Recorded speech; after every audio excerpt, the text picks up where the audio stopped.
Mahangpan naton ang buot silingon sa sining mga bersikulo. Si Apostol Pablo isa ka tawo nga reliyoso. Siya isa ka tawo nga edukado. Kag siya isa ka tawo nga respetado. Reliyoso tungod kay siya isa ka Parisiyo. Edukado tungod kay siya nagtuon sang kasuguan ni Moises o kunang tura, pinagi sa pagtudlo sa masiling naton isa ka Doctor of Laws na si Gamaliel. Kag isa siya ka respetado nga tao tungod kay siya nanginsakop sang Sanhedrin, ang Korte Suprema dito sa Jerusalem sa iya nga panahon. Pero sang siya ginsugata ni Ginoong Hesus sa dalan padulong sa Damascus, nagbago ang iya panglantaw sa kabuhi, ang iya panglantaw sa iya kaugalingon, kag ang iya panglantaw sa mga tao. Ginisip, ginkilala niya ang iya kaugalingon subong nga pinadala, tinawag nga tao nga may minsay para sa makatawhan sa kalibutan. Iya nakita nga ang kalibutan kinahanglan tudluan, walihan sinang maayo nga balita. Pero madamo sa mga tao nga nagsikway sa iya kag sa iya nga minsay. Ginisip nila nga ang wali o kon ang minsay ni Apostol Pablo isa ka kabuangan. Ang mga tao nga gintawag mga maalam amo ang mga tao nga edukado sa sadto nga panahon. Ang mga tao nga gintawag mga eskriba, mga tao nga nagasulat sa mga balita kag sang madamo nga mga informasyon nga ginakinhanglan sa katilingban. Ang mga tao nga manugbais sa sadto nga panahon amo ang mga debatidor dito sa Athens kag sa nagkalain-lain nga mga plaza sa diin nagapakita ang mga tao sang ila ihibalo kag sang ila mga paghangop o kon kaalam pinagi sa mga pagdebate.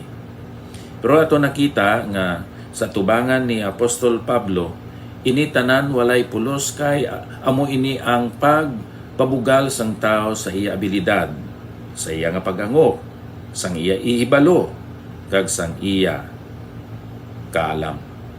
Ini nga mga tao sa kalibutan nag-isip nga binuang ang minsay ni Apostol Pablo, ang minsay na nungod sa cross.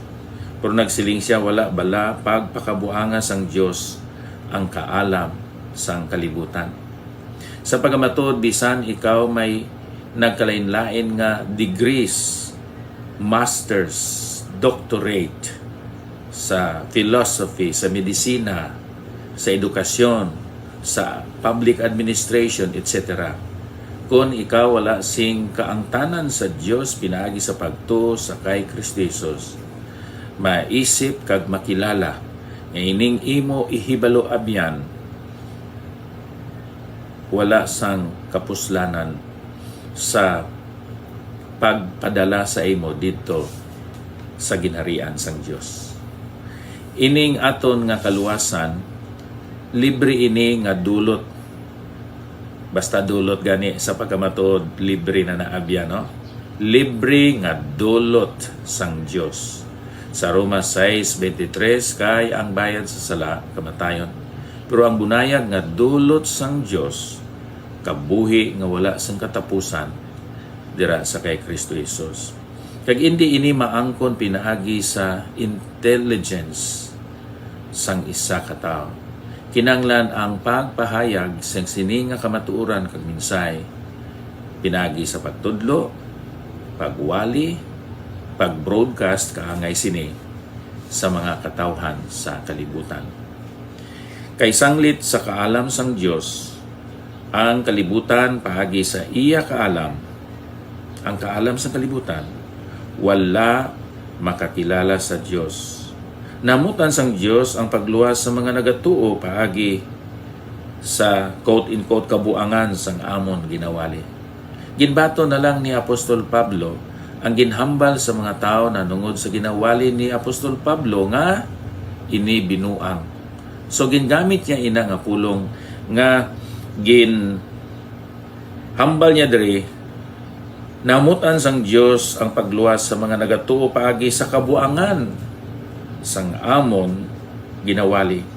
Kaya mga Hudiyo sa sadto nga panahon kag bisan pagani karon nagakinanglan sing mga tanda sa mga signs sang mga milagro. Kag nagasiling diri ang mga Grigo nagapangita sing kaalam. Kung sa aton pa sa pagkamatuod, ang mga Hudiyo ginpahayagan man ni Ginoong Hesus sinang mga tanda.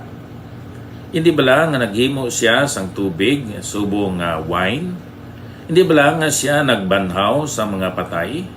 Hindi bala nga ang mga masakiton iya nga ginayo, ang mga piang nakalakat, mga bungol nakabati, ang mga bulag nakakita, ang mga apa nakahambal?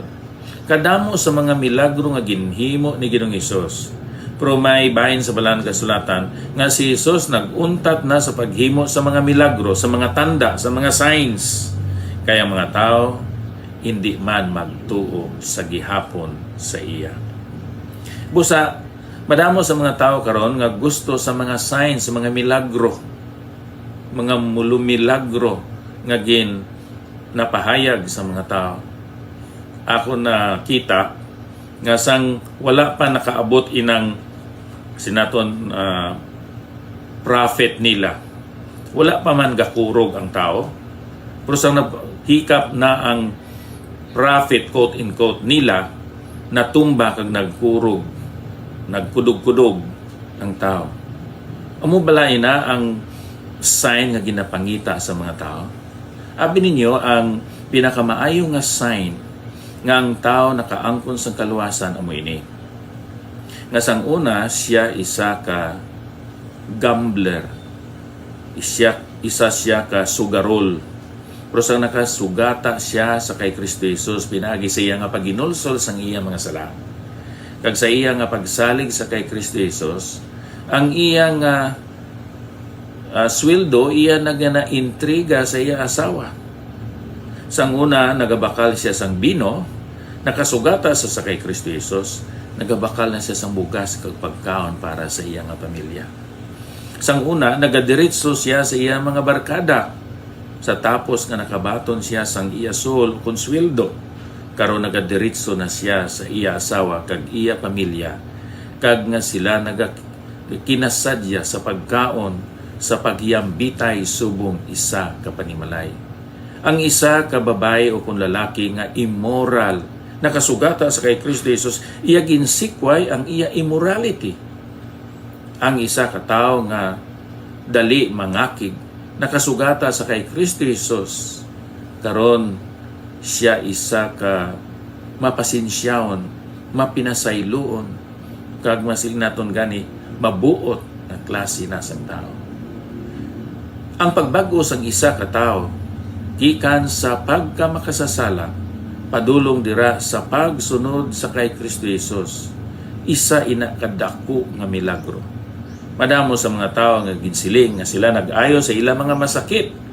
Apang sa tapos ang pila ka bulan o kung pila ka tuig, nagbalik man sa gihapon ang masakit.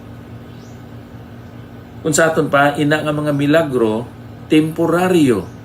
Pero ang isa ka tao nga nagbag-o sa iya nga kabuhi, tungod sa iya pagsalig sa kay Kristo Jesus, isa ka malig-on nga tanda o sign, ebidensya sang buhat, trabaho, sang bugay kag kaluoy sang Dios sa kabuhi sa isa ka makasasala. Abyan, dangop ikaw kay Kristo Jesus kay siya magahatag sa imo sang kabag-uhan sa imo nga kabuhi. Ihatag niya ang kabuhi nga wala sang katapusan, ang kaluwasan sang imo nga kalag gikan sa linaw sang kalayo. Ang kasiguruhan, ang kadaugan batok sa tentasyon sa kag mga problema palaligman sa imo nga kabuhi. Kagatagan niya ikaw abyan sinang paglaom, bulahan kag buhi nga paglaom, inang pagbalik sa aton dako nga Dios kag manluluwas nga si Ginoong Jesucristo. Ako lang ni padayono nagasiling nga ang mga Grigo nagapangita sing kaalam. To them, there is no reason or logic nga napakita dira sa minsay sang kamatayon, paglubong kag pagkabanhaw ni Ginoong Hesus. Para sa mga Hudiyo, there is weakness in that cross. Para sa mga Grigo, there is no logic in that cross. But for us who believe, siling sambalan kasulatan, na angkon naton ang kalinong, ang kasiguruhan, ang kaluwasan, kag ang husto nga panglantaw sang kabuhi. Aton hangpan ang aton kahapon, nga napunan siguro sang bisyo kag sala. Nahangpan naton ang katuyuan sa aton kabuhi karon, kag may kasiguruhan kita sa aton nga palabuton. Abyan amoy ni ang maayo nga mensahe